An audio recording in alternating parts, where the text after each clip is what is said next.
మనిషి ఆలోచనలు ఒక్కోసారి వింతగా అనిపిస్తాయి, కానీ లోతుల్లోకి వెళ్ళి ఆలోచిస్తే అందులో చాలానే తర్కం ఉంటుంది. ఓ అమ్మ అచ్చం ఇప్పుడు అలానే ఆలోచించింది. ఓ రోజు తన కొడుకులని పిలిపించింది. నేనంటే మీకు ఎంత ప్రేమ ఉంది అని అడిగింది. నువ్వే మా దైవమమ్మా అన్నారు ఆ కొడుకులు. అయితే నేను బతికి ఉండంగానే నా కళ్ళ ముందే నా పెద్ద కర్మ భోజనాలకి ఏర్పాటు చేయండి అని ఆజ్ఞాపించింది ఆ అమ్మ. కొడుకులు కోడళ్ళు అంతా షాక్ అయ్యారు.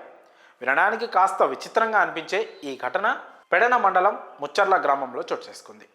ఆ వివరాల్లోకి వెళ్తే, పెడన మండలం ముచ్చర్ల గ్రామంలో రంగమ్మ అనే వృద్ధురాలి కోరిక స్థానికులను అవరా అనిపించింది. వయస్సులో ఉన్న సమయంలో డబ్బు సంపాదించి కుమారులకు ఆస్తులను కూడగట్టి ఇచ్చింది.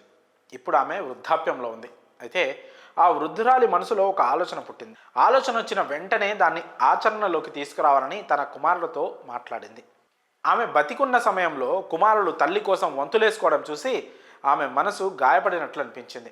ఇదే తరువాయి నేటి తరం కుమారులను చూసిన ఆమె తనకొచ్చిన ఆలోచన మంచిదే అని అనిపించింది. తన కుమారులను పిలిపించుకొని ఆమె మరణానంతరం, ఆమె పెద్ద కర్మ అనంతరం నిర్వహించే భోజనాలు తన కుమారులు నిర్వహించరా, ఒకవేళ నిర్వహిస్తే ఘనంగా నిర్వహిస్తారా లేక తూతూ మంత్రంగా నిర్వహిస్తారా, ఎలా నిర్వహిస్తారో అని భయపడి ఆమె మదిలో పుట్టిన ఆలోచనను కార్యరూపం దాల్చాలని కుమారులకు ఆర్డర్ వేసింది. తాను బతికుండగానే ఆమె పెద్ద కర్మ అనంతరం నిర్వహించే భోజనాలు గ్రామంలో కుమారులు ఎలా నిర్వహిస్తారో తాను చూడాలనుకుంది.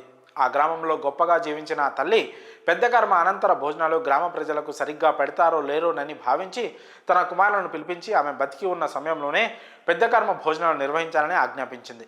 నిజానికి ఇలాంటి ఒక కోరిక కోరితే పిల్లలు నీకేమైనా పిచ్చా, చాదస్తమా అని పెద్దగా పట్టించుకోరు. కానీ రంగమ్మ కొడుకులు తల్లి బాధని అర్థం చేసుకున్నారు.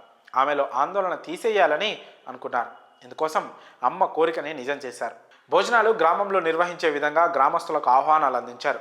అమ్మ కోరిక మేరకు భోజనాల్లో యాట మాంసం, కోడి జాయింట్, చేపలు, రొయ్యల కూరతో గుమగుమలాడే బిర్యానీతో గ్రామస్తులకు విందును ఏర్పాటు చేసి భోజనం పెట్టారు. గ్రామస్తులంతా తృప్తిగా భోజనం చేసి రంగమ్మకి కృతజ్ఞతలు చెప్పడంతో ఆమె పొంగిపోయింది. తన కోరిక తీర్చిన కొడుకుల ప్రేమ చూసి మురిసిపోయింది. మరి ఈ అమ్మ వింత కోరిక కరెక్టే అంటారా? ఈ విషయంలో మీ అభిప్రాయం కామెంట్స్ రూపంలో తెలియజేయండి.